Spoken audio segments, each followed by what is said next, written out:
In today's video, I'm going to teach you how to fund a Charles Schwab account. By the end, you'll know the 4 official ways to move money into your account, what each method is best for, and the key details to get it right the first time. The simplest and most common method is a bank transfer using Schwab's MoneyLink, which is an ACH transfer between your bank and Schwab. Log into your Schwab account, go to Move Money, then Transfers and Payments. Choose Link External Account. You can add your bank either by securely signing into your bank through Schwab or by entering your routing and account numbers. Once your bank is linked, select it, enter the amount, and submit the transfer. ACH transfers typically take 1 to 3 business days. This option is great for beginners and for regular deposits because it's straightforward and reliable. If you need funds faster, consider a wire transfer. In your Schwab account, go to Move Money, then routing numbers and direct deposit to find your wire instructions. You'll use those details to send a wire from your bank. Be sure to include your full name and your Schwab account number so the money is credited correctly.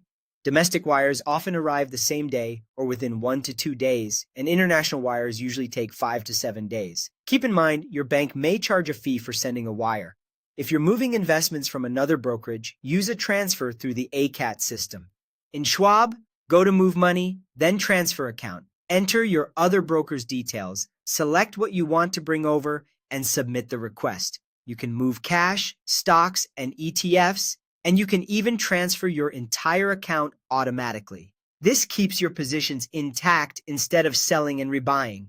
You can also fund by depositing a check. Schwab accepts mailed checks in US dollars, and many accounts offer mobile check deposit within the app.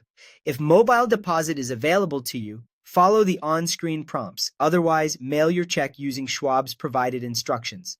A few essential tips before you start. Make sure your Schwab account is fully opened and approved before sending money. Always double-check your account number to avoid delays. The name on your bank account must match the name on your Schwab account, and never send funds without using the proper instructions provided inside your Schwab account. That's it. Choose the method that fits your timing and needs. Follow the on-screen steps, and your account will be funded and ready to go.